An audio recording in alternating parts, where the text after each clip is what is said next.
Sveiki, mano brangieji. Šiandieną turėsime gegužės mėnesio prognozę.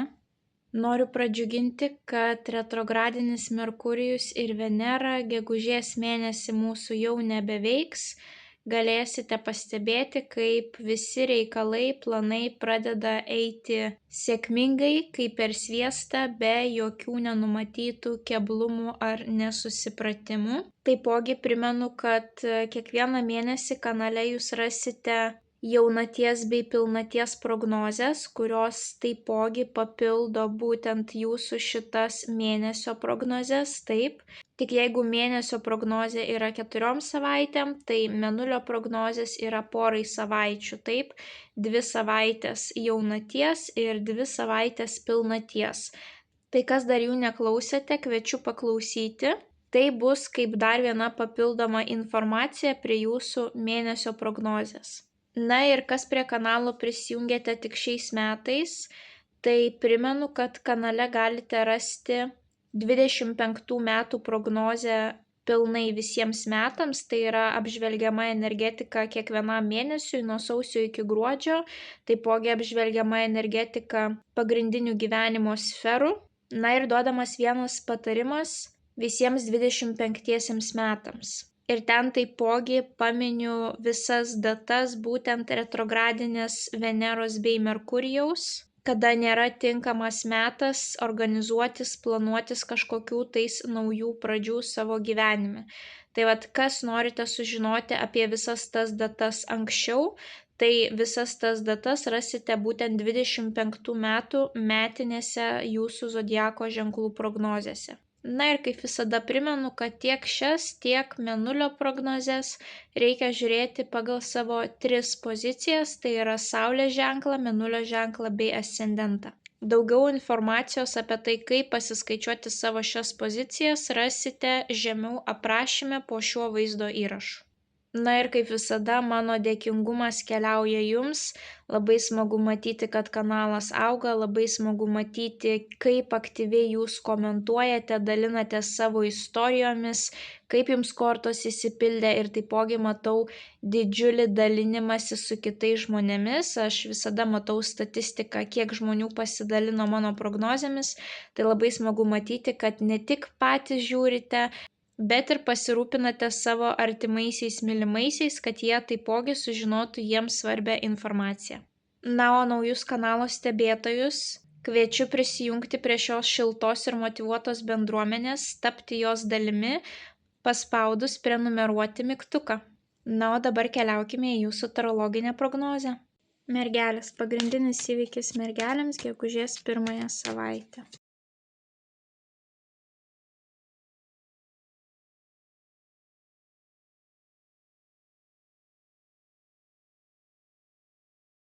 Mėnulio žinutė mergelėms apie jų gegužės mėnesį.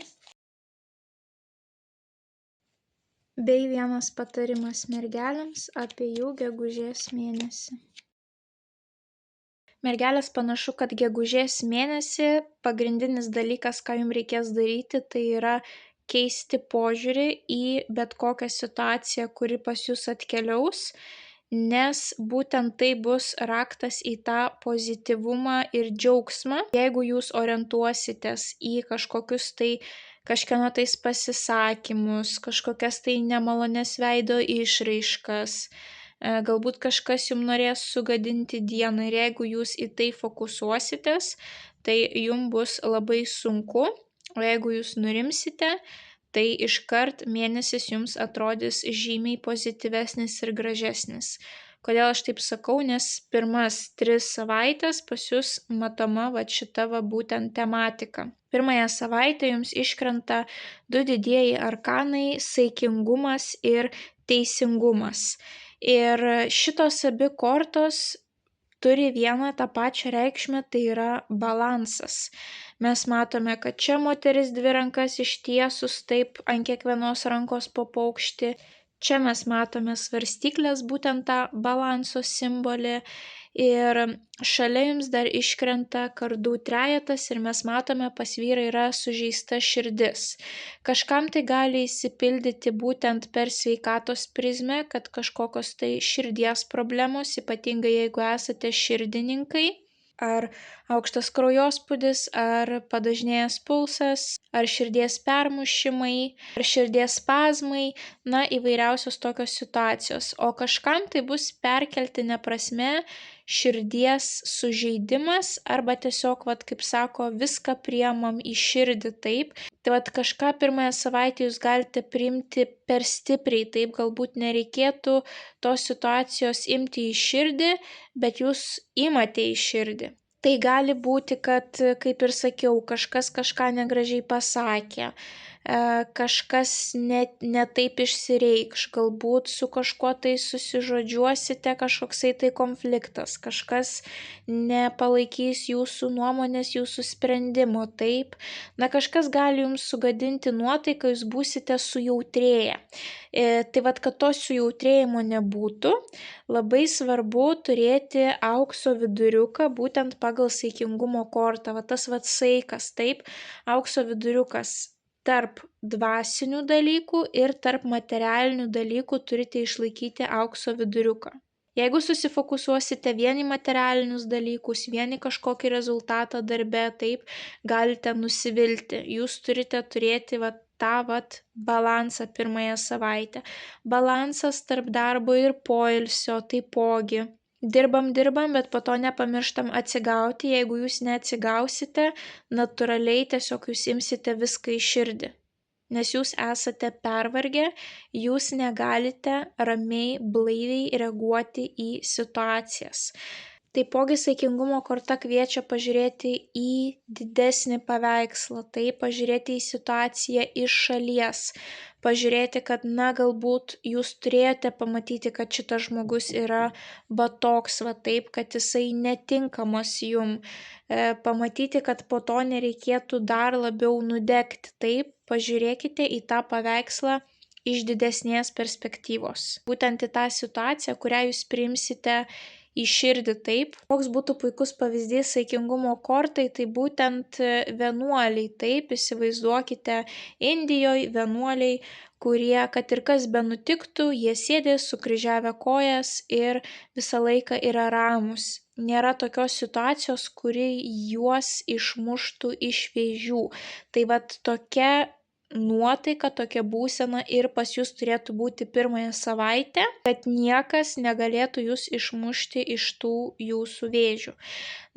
Ir taipogi teisingumo korta dažnai reprezentuoja teisinius dalykus, keliavimą į teismą, bylas, sutartis, kontraktus.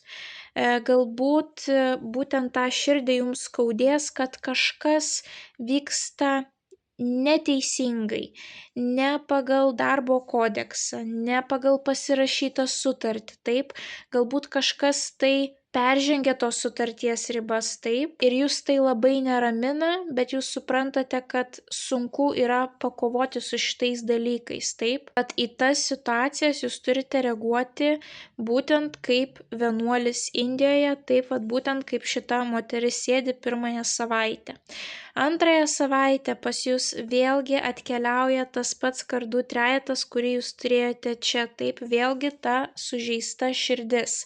Vėlgi galbūt ir toliau jūs imate tą pačią situaciją labai į širdį ir šalia jums iškrenta didysis arkanas imperatorius. Imperatorius pas mus yra vyrukas turintis statusą, turintis valdžią. Tai šita korta tiesiog gali elementariai reprezentuoti žmogų, kuriam jūs turite paklusti. Taip, jūsų darbdavys, galbūt kažkokios tai valstybinės institucijos, taip. Ir vėlgi gaunasi, kad nepatinka jum tai, ką daro valdžia. Taip, galbūt šitas žmogus jūs kažkaip tais įžeis. Galbūt jis neatsižvelgs į jūsų kažkokius tai pageidavimus, norus, taip. Bet įdomiausia, kad šalia jums iškrenta taurių devynetas, o taurių devynetas yra didžiausio džiaugsmo, pasitenkinimo savimi korta. Vėlgi statuso korta, kylančio statuso korta, tiek imperatorius, tiek taurių devynetas gali rodyti kylantį statusą. Taipogi taurių devynetas gali rodyti šventimą, kad jūs didžiuojatės savimi, kad jūs didžiuojatės savo pasiekimais, taip. Tiek imperatorius toks vienas vilkas daug ko pasiekęs, tiek taurių devynetas rodo tuos pasiekimus, taip. Gali būti tokia situacija, pavyzdžiui, kad jūs turite prisimti tą imperatoriaus vaidmenį, tai yra, jums reikia kažkam vadovauti antrąją savaitę, jums reikia kažkam įsakinėti. Imperatorius rodo ne tik valdžią, ne tik gerus pinigus, bet ir didesnį kiekį įsipareigojimų, nes su didesnė valdžia ateina didesnis kiekis įsipareigojimų. Tai galbūt turėsite didesnį kiekį įsipareigojimų, galbūt jūs turėsite, tą spaudimą ant savo pečių, taip, kodėl jūs turite tiek daug atsakomybių, toks jausmas, kad viską jūs privalote padaryti. Ir toks jausmas, kad jums pasiseks viską padaryti, jūs džiaugsitės, kaip jums sekasi būti tuo imperatorium, bet vidury tas kardų trejetas rodo, kad tos atsakomybės gali kirsti per jūsų sveikatą, arba vėlgi jūs neturėsite užtektinai poilsio ir gausis taip, kad jūs lyg ir susitvarkote su užduotimis, bet į viską labai per jautriai, sujautrintai reaguojate, taip. Kažkam tai gali būti, pavyzdžiui, šventė darbe, kur jūs švenčiate, geriate visi ir ten yra jūsų bosas ir kažkokia nemaloni situacija susiklosto. Taipogi kardų trejetas gali reprezentuoti 3 žmonės situacijoje, kad tie 3 žmonės, pavyzdžiui, negali susitarti, o galbūt yra kažkoksai tai meilės trikampis. Jūs laukiate, kol iš to trikampio pasišalins vienas iš žmonių, taip? Pirmąją savaitę kažkokia toks jausmas neteisybė ir, jeigu jūs negalite tos neteisybės niekaip išspręsti, tai vėlgi būkite kaip vienuolis, taip. Antrąją savaitę vėlgi mes matome kažkokią tai valdžios figūrą, atsakomybę, žmogus su statusu. Gali būti, kad išorėje jūs būsite toksai tvirtas žmogus, atrodo viskas jums sekasi, finansinė padėtis puikiai. Bet per vidurį tas kardų trejetas. Vis tiek kažkas nepatiks jums, taip, kažką jūs primsite į širdį. Galbūt kažkoksai tai nesutarimas gali būti su to imperatorium, bet kažkodėl vis tiek jums galiausiai iškrenta tas taurių devynetas kaip ir pasitenkinimo savimi korta. Galbūt jūs pagaliau pasakysite tam imperatoriui, kad užtenka iš manęs tyčiotis, kiek galima. Jūs darote kažką tais ne pagal kodeksą. Jūs nesilaikote sutarties sąlygų. Gali būti tiesiog, kad jūs jam pagaliau išdrįsite paprieštarauti ir didžiuosite savimi, kad jūs tai padarėte, kad jūs tiesiai šviesiai pasakėte tam žmogui kažkokią tai informaciją. Galbūt tai bus tas kardų trejetas, tai bus įsižeidęs šitas imperatorius, kurio savimeilę jūs galite paminti būtent antrąją savaitę. Trečiąją savaitę pas jūs vėlgi keliauja panaši tematika.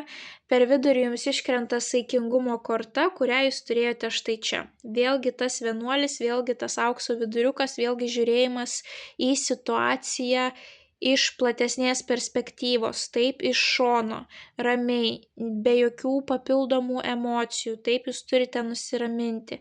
Ir iš šonų mes turime absoliučiai 2 priešingas energetikas. Lazdų penketas, kuris rodo konfliktą arba su kitais žmonėmis, arba vidinį konfliktą, pasimetimą, kad nežinau ką daryti, kurį variantą pasirinkti, gali būti ir plėšimasis tarp daug skirtingų gyvenimo sferų, taip, kad pavyzdžiui, taip sukrenta, kad trečiąją savaitę turite daug streso ir įtampos, nes atrodo reikia ir su vaikais užsiimti, ir namuose kažką padaryti, ir galbūt ten kažkoksai tai remontas, ir dar studijose kažkoks atsiskaitimas, dar ir darbe kažkokie tais ketvirčio projektai, tai prezentacijos, įvairiausių tokių situacijų gali būti, kažkoksai tai sąmyšis, sumaištis. mintis. Sunku surasti bendrą kažkokį tai sutarimą su kitais žmonėmis, galbūt darbe, taip. Tai taipogi yra būtent ir rungtyniavimo korta, jeigu esate sportininkai, turite kažkokias tai rungtynės, varžybas, o galbūt jūs studijuojate ir keliausite į kažkokius tai konkursus, tai pilnai lazdų penketas gali rodyti tuos konkursus. Tai ką daryti, kad būtent lazdų penketas įsipildytų kuo švelniau, kuo pozityviau? Vėlgi jums iškrenta saikingumo korta, kaip jau minėjau. Taip, jūs turite nurimti, neimti į širdį visko, kas vyksta, būti kaip tas vienuolis Indijoje, taip, surasti aukso viduriuką. Taip, yra galbūt sąmyšis, įtemptesnė savaitė, bet vis tiek jūs privalote skirti laiko poilsiui, kad atgautumėte jėgas. Ir tuomet jums iškrenta taurių 10. Didžiulės harmonijos korta, didžiulio džiaugsmo korta, taip pat tai yra ir šeimos korta, harmonijos šeimininiuose santykiuose korta. Na, kaip ir sakiau, tai yra absoliučiai dvi priešingos energetikos, būtent lazdų penketas ir taurių 10, taip. Ir kas skiria tas kortas, tai yra būtent ta saikingumo korta. Ar jūs tapsite tuo vienuoliu, taip, ir nusiraminsite ir žiūrėsite į gyvenimą paprasčiau, ar vis dėlto jūs nesugebėsite to padaryti ir liksite tiesiog toj lazdų penketo energetikoje, nepavyks pakilti tuomet iki taurių 10, taip. Tai taipogi gali rodyti būtent lazdų penketas ir taurių 10 kartu gali rodyti konfliktą namuose, kad būtent tose šeimininiuose reikaluose kažkas neina pagal planą, jūs galbūt vis pykstatės, kažkas tai negerai, taip kibirkštis vis keliauja, bet vėlgi per vidurį mes turime saikingumo kortą. Ramiau žiūrėkite į situaciją, atlaidžiau, jūs turite surasti praktikas, kurios leistų jums nusiraminti ir žiūrėti į kiekvieną situaciją paprasčiau. Situacijos nėra tragiškos, jums neiškrito kažkokių tais bokštų, taip, kur ten griūva gyvenimas. Visos šitos kortos elementariai rodo, kad požiūrį reikia keisti būtent gegužės mėnesį, nes kažkodėl jūs būsite per daug jautrus, taip, sujautrėję. Na, paskutinioji savaitė pas jūs pati sėkmingiausia, pozityviausia, jums iškrenta monetų 6, kuris rodo finansinius mainus, energetinius mainus, galbūt jūs būsite ta moteris, tas vyrukas, kuris galėsite padėti kitiems žmonėms, tai yra paskolinti pinigų ar kažkokias tai dovanas nupirkti. Tai yra, kaip ir sakiau, puiki korta. Taip, jeigu jūs kitiem duodate, reiškia, jūs turite užtektinai. Na ir taipogi tai galite būti jūs šiti žmonės, kurie gausite iš šitos moters pinigų. Šita moteris gali būti tiek valstybinės institucijos, taip, kažkokios tai išmokos iš valstybės, tiek jūsų artimieji, kurie jums kažką padovanos ar finansiškai parems, taip, vyksta energetiniai mainai. Tai net jeigu jūs būsite ir šitoje pozicijoje, vis tiek šita korta yra labai pozityvi, nes bus žmonių, kurie jums padės, tai yra jūs neliksite vieni, taip. Na ir šalia jums dar iškrenta lazdų 8, kuris rodo, kad viskas pradeda eiti kaip per sviestą. Lazdų 8 yra labai greita korta ir didelio kiekio žmonių korta. Tas lazdų 8, taip, 8 lazdos gali rodyti didžiulį kiekį žmonių. Monetų 6 irgi rodo, kad tikrai nebūsite vieni, na bent jau dar vienas žmogus bus, taip, kuriam jūs padėsite arba kuris jums padės. Taipogi jums iškrenta monetų riteris. Monetų riteris rodo, kad įsibėgėja finansiniai reikalai, pradeda judėti į priekį, taip, ir stagnacijos.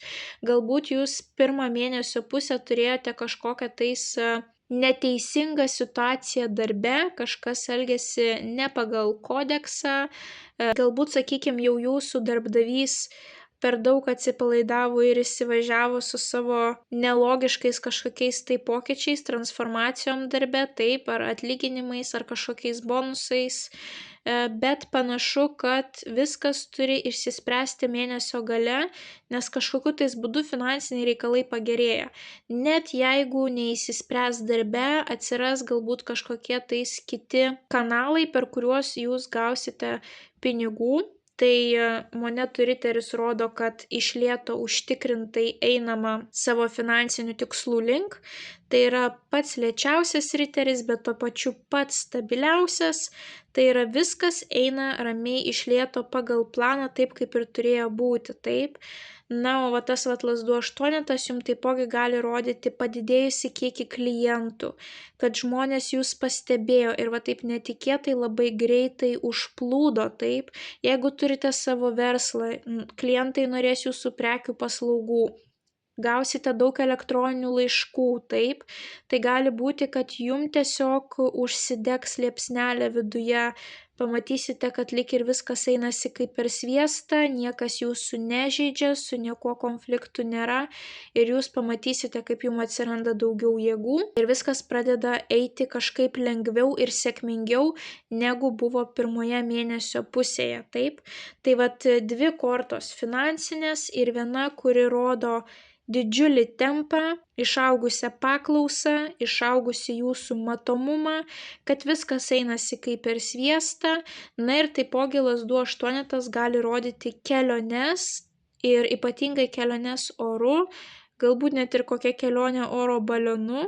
Tai galbūt netikėtai jūsų finansinė padėtis pagerėja ir jūs nusprendžiate porai dienų kažkur tais iškeliauti, taip, nukeliauti, bet greičiausiai tai tiesiog pajudės finansiniai reikalai, karjera, mokslai, išmokos, kažkas tai verslai, kažkas tokio pajudės į priekį ir mėnesio pabaiga bus ramesnė, efektyvesnė, sėkmingesnė, stabilesnė negu pirmoji mėnesio pusė. Na bent jau dings tie trikdžiai, kurie vertė jūs imti viską į širdį.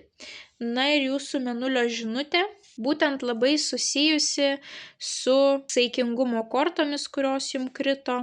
Pasaulis visada toks pats. Jis negerėja ir neblogėja. Keičiasi tik mūsų santykis su tuo, kas jame vyksta. Na tai būtent, kad pasaulis atrodytų pozityvesnis, gražesnis, jums reikia būti būtent tuo vienuoliu ir jūs pamatysite, kaip tiek pirmoji savaitė, tiek antroji, tiek trečioji nėra tokios tragiškos, kaip jūs įsivaizdavote. O jeigu jūs esate širdininkai, tai tuo labiau jūs turėtumėte būtent būti toje vienuolio pozicijoje, kad nepablogintumėt savo sveikatos bereikalingai. Na ir jūsų mėnesio patarimui jums iškrito monetų septynetas. Monetų septynetas rodo, kad žmogus jau turi stabilumą, pasižiūrėkite pas jį, aplink yra daug augalėlių, kurie auga, taip, ir jam pasidaro šiek tiek nuobodu, kad o ką aš dabar galiu daryti, aš turiu tik tai laukti, kada jie užaugs, kada jie man atneš pelno, taip, toks jausmas, kad yra tas stabilumas finansuose ir gali gegužės mėnesį ateiti toks noras viską mesti. Ypatingai, galbūt mesiu darbą, galbūt keisiu profesiją staigiai, galbūt netikėtai atsidarysiu verslą, taip, nes jums pasidaro nebeįdomu.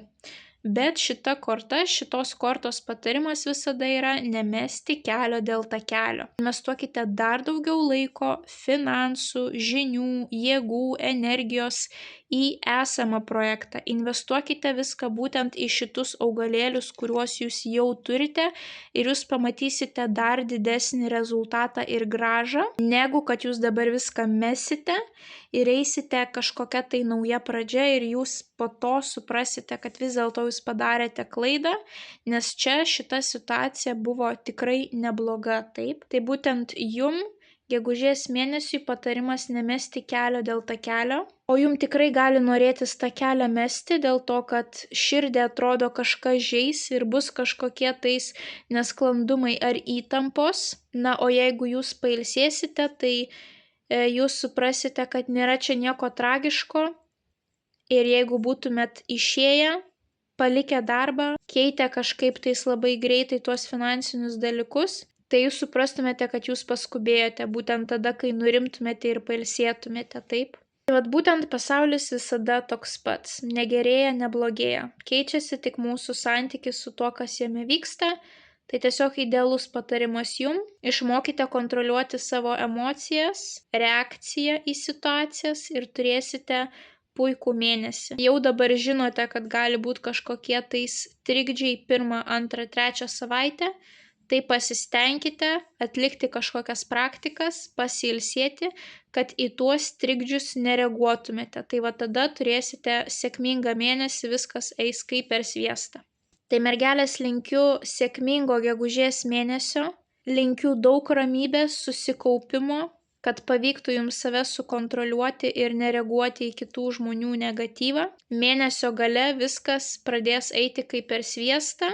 Tai nieko nemeskite ir toliau investuokite savo jėgas, žinias, laiką, finansus į esamą situaciją. Tai mergelės didžiausios jums sėkmės, nepamirškite paspausti patinka mygtuko, komentare parašyti bent jau širdelę, pasidalinti prognozę su artimaisiais, kuriems ji galėtų būti aktuali.